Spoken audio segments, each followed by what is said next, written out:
हमारी पुलिस किस तरफ कुचली जा रही है, घसीटी जा रही है, बीजेपी कार्यकर्ताओं द्वारा पीटी जा रही है। थानों में बैठ करके बीजेपी की कार्यकर्ता तस्करी करा रहे हैं, उनके गाड़ी पास हो रही है, अब बीजेपी कार्यकर्ता थाने में बैठा कहता कि यहीं बैठे रहिए आप लोग, जाइए, मैं गाड़ी मेरी जा रही है। यहाँ तक की स्थिति है। किसको आप रोकेंगे? अच्छा। केवल पुलिस जो बदनाम है। क्यों? इसलिए कि इनकी एक जात भिन्न है, इनका पहनावा भिन्न है, बस इस नाते। और पुलिस के नाम पर तो भाई है, आप जब पुलिस की नौकरी दी गई है, आप ही को रोकना है, आप ही को जेल भेजना है, आप ही समाज में आप एक अलग रूप से दिखाई दे रहे हैं, तो इनको तो बदनाम होना है। उस दिन कोई पूछा है पुलिस से?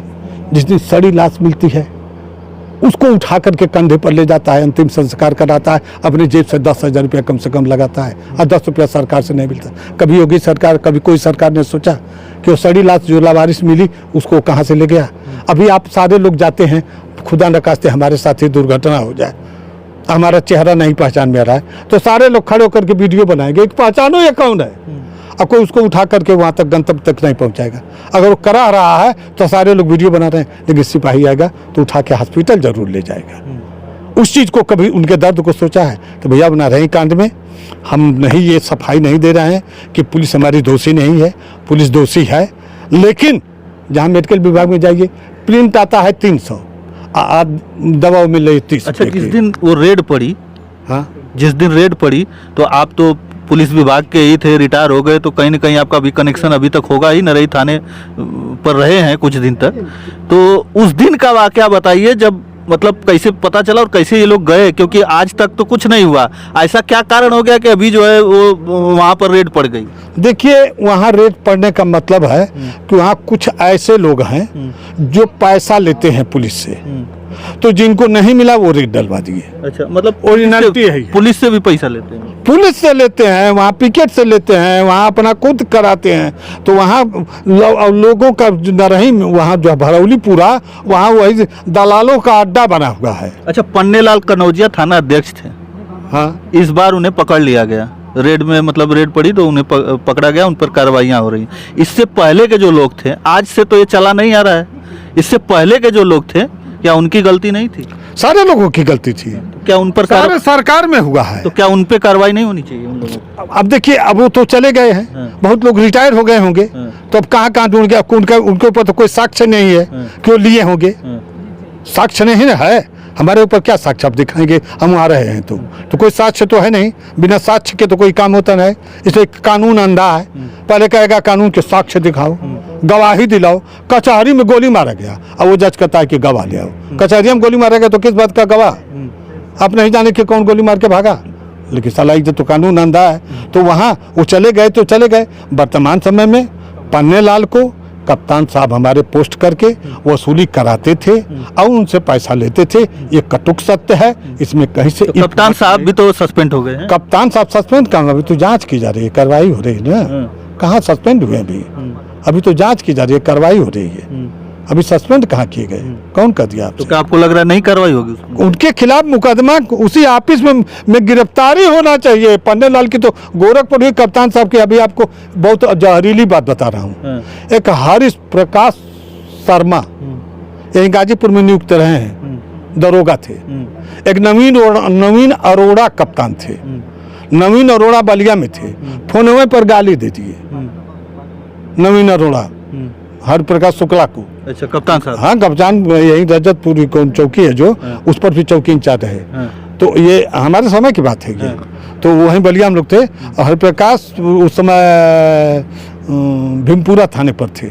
उन्होंने कप्तान के खिलाफ मुकदमा लिखा और गाड़ी से रवाना हुए और वायरलेस पास कर दिए कि सारे असोज सतर्क हो जाएं। नवीन अरोड़ा कप्तान बलिया के विरुद्ध भला फला धारा का मुकदमा पंजीकृत किया गया है, इनके गिरफ्तारी जिधर से जाते हैं उधर उनको रोक लिया जाए। कप्तान साहब डर के मारे प्राइवेट गाड़ी से जिले छोड़ के भाग गए। ऐसे ऐसे दरोगाओं की जरूरत है पुलिस में। अच्छा, ऐसे बेईमानों की जरूरत नहीं है, कप्तानों की। ये कप्तान सब बेईमान है। अभी देखिए देवरिया में श्रीपत मिश्रा 3 साल, इनको तो 3 महीना से अधिक नहीं रहना चाहिए। जब हमको बॉर्डर पे नहीं रखा जाएगा, आप बताइए, बॉर्डर स्कीम लागू की गई है। अब कप्तान आजमगढ़ का गाजीपुर पोस्ट है, गाजीपुर का मऊ में पोस्ट है, उनके लिए बॉर्डर स्कीम नहीं, इसलिए इनको प्रभावित नहीं करेंगे। प्रभावित कौन करेगा? सिपाही। समझा ना? सिपाही कितना प्रभावित कर लेगा? सिपाही की क्या औकात है? तो मच्छर है ना, नेता भी मसल दें, अधिकारी भी मसल दें। ये 1861 के अंग्रेजों के गुलाम हैं, इनको जो चाहे से रगड़ता रहे। ये तो रगड़ुत है, तो रगड़ने वाले हैं। तो इस नाते अब देखिए उस तरह तो वो लीजिए कप्तान साहब दोबारा अपने सामान लेने नहीं आए ये, लेकिन हमारे नरही कांड में हमारी पुलिस की लिप्तता से हम दूर नहीं है। हम इसको इनकार नहीं कर सकते कि वहाँ लिप्त नहीं है। वही लोग जाना चाहते हैं जहाँ है, हमें भी वहाँ रहना होता, पैसा कमाना और रहा क्या होता। पुलिस को सरकार इतना पैसा नहीं देती कि उन्हें जो है रिश्वत लेना पड़ता है? आप इस बात बड़ी अच्छा चैप्टर आपने उठा दिया मेरे मन जोगे। पुलिस को पैसा, पुलिस की वेतन, हमारी वेतन टीचरों के समकक्ष थी। हम 364 के स्केल में थे तो 365 पर थे, और आज हम स्केल क्या है? 350 और 4500, हमसे दुगुना का फर्क हो गया। और वर्क में उनसे दुगुना करते हैं। तो पुलिस को उसका अगर हकीकत कहेंगे 365 दिन में 109 छुट्टियां आती हैं। 109 छुट्टी हमको पैसा नहीं मिलता है। 8 घंटे के बजाय 16 घंटा वर्क लिया जाता है, तो क्या हमको उसका पैसा मिलता है? आपके विचार से लग रहा हो तो आप ही बता दीजिए। आप मीडिया से आए हैं तो कम से कम इतना तो आपको आपसे के परिवार से रिलेशन में कहीं न कहीं से भाई पट्टीदार पुलिस जुड़ी होगी। तो हम ये नहीं इनकार कर सकते कि आपसे संबंधित पुलिस नहीं होगी। हम आप ही लोगों के परिवार से न पुलिस गई है, आप ही लोगों के परिवार से न जुड़े हैं। इनकी कोई जात अलग थोड़े नहीं है, ये तो वर्दी पहनी है तो इनकी जाति अलग मान ली गई, लेकिन गए हैं कहाँ? आपके उनके परिवार से जुड़े। कहीं न कहीं से आपसे मेरा जुड़ा हुआ लगाव है। अगर आप हमसे 10 किलोमीटर दूर के होंगे तो हो सकता है आपके गाँव के 2-4 लोग हमसे पढ़े लिखे हों मेरे साथ, तो हमारा संबंध हो। लेकिन पुलिस को उनके वर्क का पैसा आधा नहीं मिलता है।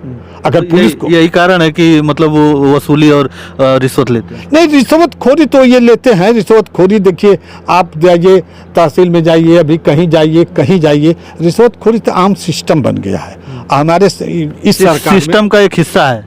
सिस्टम का एक हिस्सा नहीं, पहला हिस्सा है। अच्छा, सिस्टम का ये पहला हिस्सा बन गया रिश्वत। लेकिन हमारे जोगी जी की सरकार में तो और ज्यादा बढ़ गया है, रिश्वतखोरी और ज्यादा बढ़ी है। अच्छा, बाबा के सरकार में रिश्वतखोरी और ज्यादा बढ़ गई? 10 गुना। हम लोग जब थे तो जहाँ से 500 रुपये की रिश्वतखोरी थी, वहाँ से सीधे गांजा बेच रहा है। तो जो गांजा बेचने वाला अगर जो उस समय 1000 देता था तो आज 20,000 दे रहा है, तो हम क्या माने? कहीं कुछ बंद नहीं है, ये एक भवकाल है, एक हवा है। बुलडोजरवा किस पर चल रहा है फिर? बाबा बुलडोजरवा जो बाबा से संबंधित नहीं है, संबंधित लोगों के यहाँ चल रहा है। कहीं अच्छा, कहीं सुने हैं? अच्छा, वो तो हाजिर हो गए, जमानत करा लिया, अमन चमन से रह रहे हैं। अच्छा। बुलडोजर उन्हीं पर चल रहा है जो उनसे संबंधित नहीं। अच्छा, मतलब बीजेपी से बाबा का पैर छुइए। बाबा से मत कहिए, हमको बीजेपी से कहिए। अच्छा, सीधा बीजेपी की बात कीजिए। अच्छा, मतलब बीजेपी वालों का पैर छुइए, इसके बाद जाके आप जो चाहे वो करते रहिए। इस समय तो एकदम हल्ला है। ललका गमछा लटका लीजिए और थाने में चले जाइए, और ललका गमछा देख करके पुलिस वाले की गांड फट जाएगी, डर जाएगा। अरे दादा ये तो ललका गमछा आया। हाँ, ये भगवा वाला, वह भगवा वाला भगवा गमछा लगा के कंधे पर चला आया तो पुलिस वाले की औकात नहीं है। वो दूर से कहेगा नेताजी प्रणाम, जानता हो चाहे पहचानता हो। अब मैं भाई देखिए, मैं बीजेपी सरकार में भी नौकरी किया हूँ, कांग्रेस में किया, बसपा में किया, सपा में किया। मैं छोट भैया नेता फेता, हमको उतना दूर से सलाम। जनता तो दूर से पुलिस से बड़ा डरती है, सोचती है कि पुलिस वाले से आमना सामना ना हो, हमको थाने जाना ना हो। लेकिन कहा जाता है कि पुलिस जनता के लिए ही है, और जनता जो है डरती है पुलिस वालों से।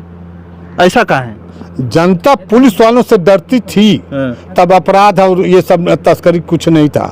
अब पुलिस डरती है जनता से, इसलिए कि ये जो नेता हैं, पहला नंबर तो इतना जातिगत पैदा कर दिए।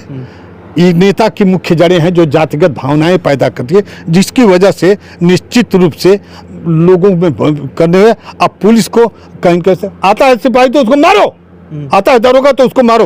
ये नेताओं की रवैया है।